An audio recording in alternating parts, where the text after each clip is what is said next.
Buenos días. Mi nombre es Geraldine Barrio Nuevo. Soy docente del curso de Costos y Cotizaciones Internacionales. Y el grupo de profesores de este curso hemos decidido hacer pequeñas cápsulas de aprendizaje para que ustedes puedan reforzar algunos temas. El día de hoy vamos a hablar acerca de Incoterms. Vamos a empezar entonces con Incoterms. Ustedes saben que ha habido una modificación en el año 2020, pero para poder entender el impacto de esta modificación en los costos, que es el tema de nuestro curso, vamos a hacer un pequeño refresh de lo que son los Incoterms. Para empezar, los Incoterms siempre están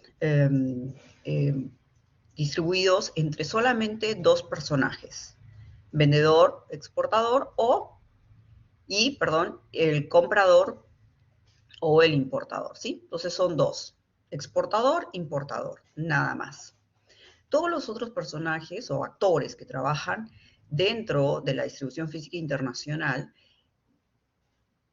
simplemente cumplen funciones de acuerdo a, responden de acuerdo a los Incoterms, ya sea al exportador o al importador. Ahora vamos a ver cómo es esto.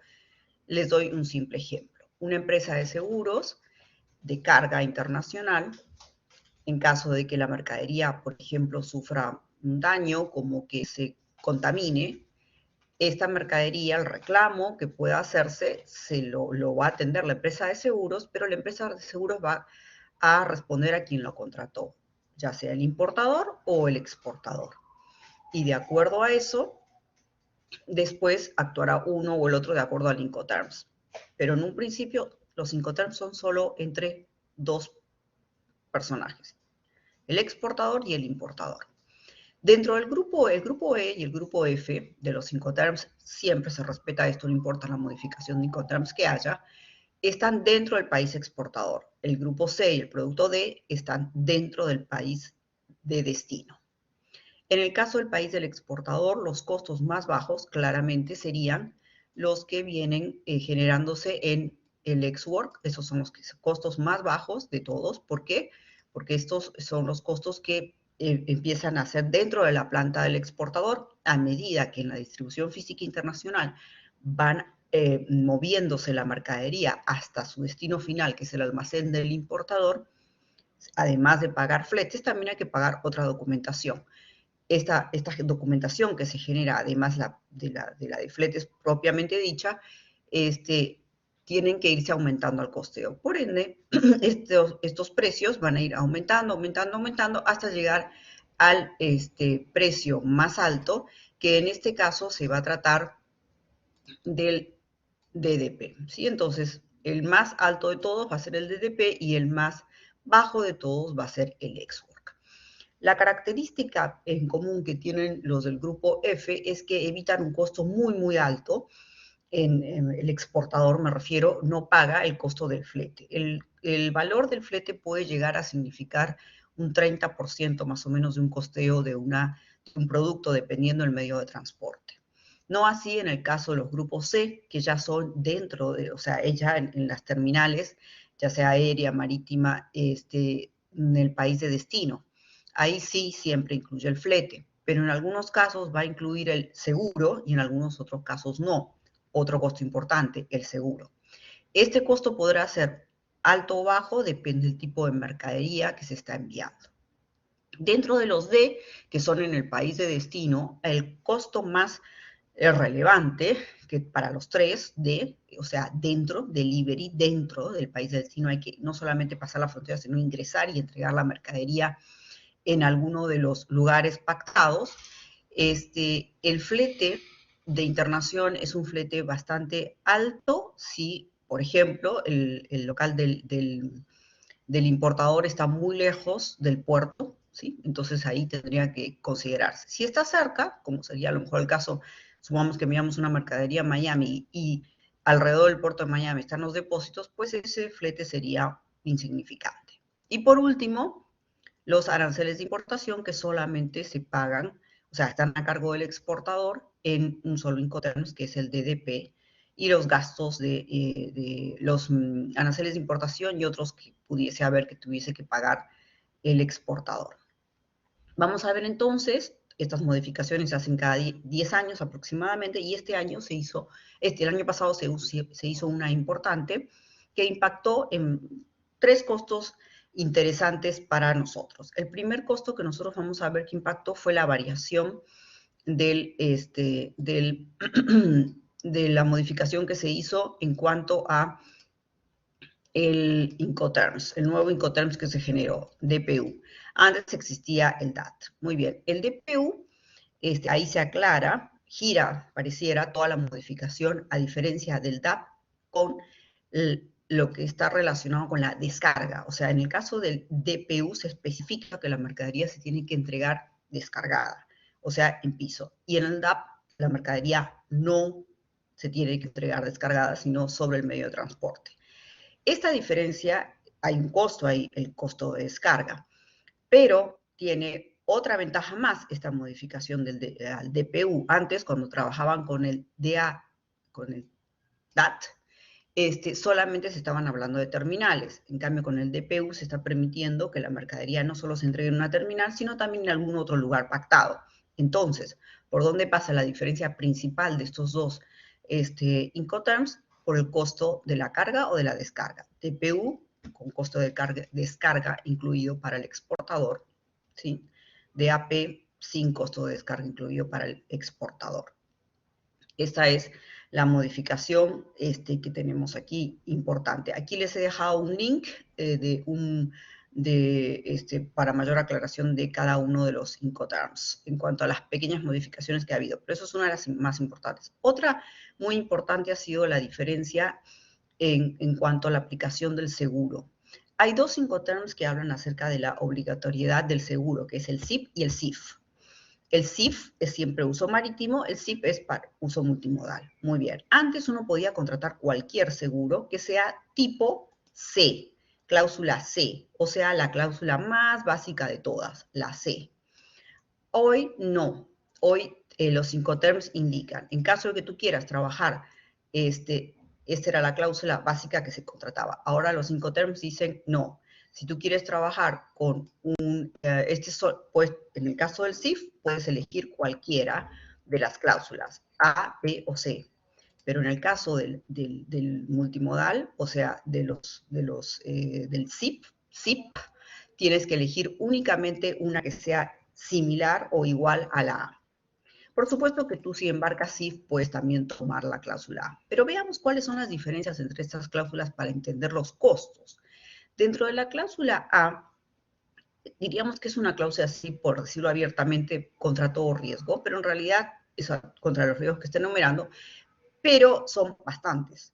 Y toma riesgos desde los más eventos que es muy raro que ocurran, hasta eventos que pueden ocurrir con cierta regularidad, ¿no? Normalmente los eventos más comunes dentro de un envío de mercadería es un robo, o también puede ser contaminación cruzada, contacto con otra mercadería, ¿no? O que haya caída de bultos. Estos suelen ser los más comunes. Tomemos un ejemplo, una tasa del 1%. Ustedes saben que la tasa depende del tipo de mercadería. Pero supongamos que sea 1% del CFR lo que nos cobra el seguro. En el caso de la que estuviésemos tomando una cobertura de cláusula A, o sea, que cubra todos estos riesgos que estamos hablando aquí, el valor sería 1%.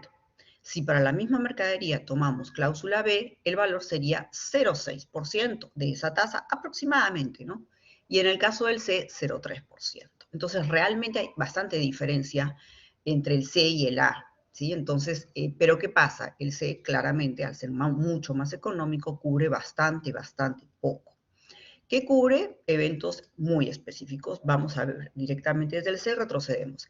El C cubre eventos muy raros, como por ejemplo, que explote el buque, que haya fuego en el buque, que un contenedor sea arrojado al agua para estabilizar la navegación del buque, que es lo que se le llama echazón. O sea, son eventos muy raros.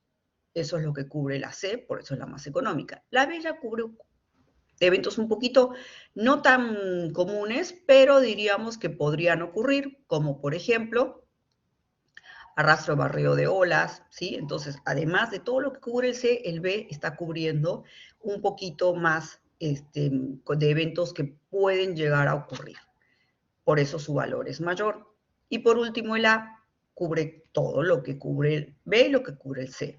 Lo que cubre el B está cubierto, también cubre lo que cubre el C. O sea, por eso puse este cuadro, ¿no? Entonces, todo lo que cubre el C, que es mínimo, está dentro del B, y todo lo que cubre el B, que es más o menos, está dentro de la cláusula A. Finalmente, entonces, queda claro que la cláusula A es obligatoria, dice A o similar en cuanto a cobertura para todo lo que sea envíos SIP.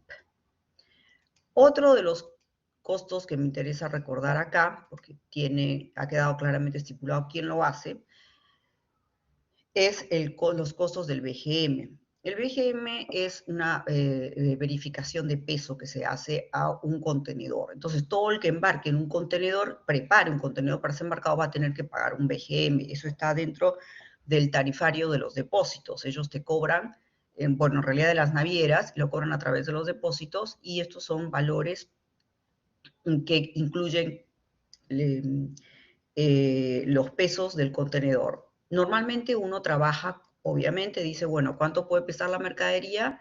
Pues bien, la mercadería va a pesar tanto, packing. ¿Cuánto puede costar la tara del contenedor? Pesar la tara del contenedor. El contenedor, recuerden que es finalmente es un envase donde se está cargando algo, una caja gigante, por decirlo de una manera. Entonces, ¿cuánto pesa eso? Es contenedor vacío, se llama tara eso. Bueno, eso tiene un peso que está alrededor de 2 toneladas y más, depende del tamaño del contenedor. Y por último, todo lo que se utilice para amarrar la mercadería, ¿sí? Todo lo que nosotros le decimos para trincar la mercadería. Entonces, se suman estos pesos y ahí se determina cuál es el peso del contenedor. Estos son más que nada para controles, inclusive se hacen controles de contrabando y otros fines tiene esta herramienta. Permite una variación del 5% en cuanto a si el peso de la mercadería es de 10 toneladas, puede haber una variación, ¿no? De hasta un 5%, pero no más que eso. Y menos de 10 toneladas, 500 kilos. Entonces, el costo del BGM quedó claramente estipulado, que es de quien está embarcando ese contenedor, ¿sí? Porque es la naviera quien está cobrando el valor del BGM. Bien, porque es quien lo tiene que presentar. Finalmente, entonces, podemos decir que, haciendo un resumen, que ya hay 3 costos de los que hemos hablado importantes, y hay otros que no son significativos, pero sí tienen un valor, como es, por ejemplo, el hecho de que se pueda emitir el Bill of Lading destino, el hecho de que exista la posibilidad del BL con una anotación para el FCA, para el Incoterms FCA, eso hace que uno pueda cobrar la carta de crédito antes, ¿sí? Eso permite que se pueda cobrar la carta de crédito antes, y no redunda a lo mejor en costos directos, pero sí en costos relacionados con la financiación. También en cuanto pueden utilizar transportes propios dentro del grupo D, dentro del delivery, para transportar la mercadería. Esto puede entenderse como un ahorro en costos.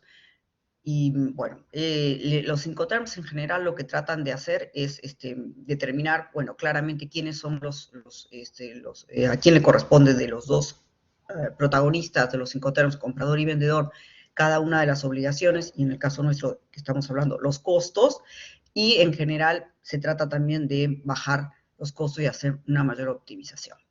Espero que les haya servido. Muchas gracias.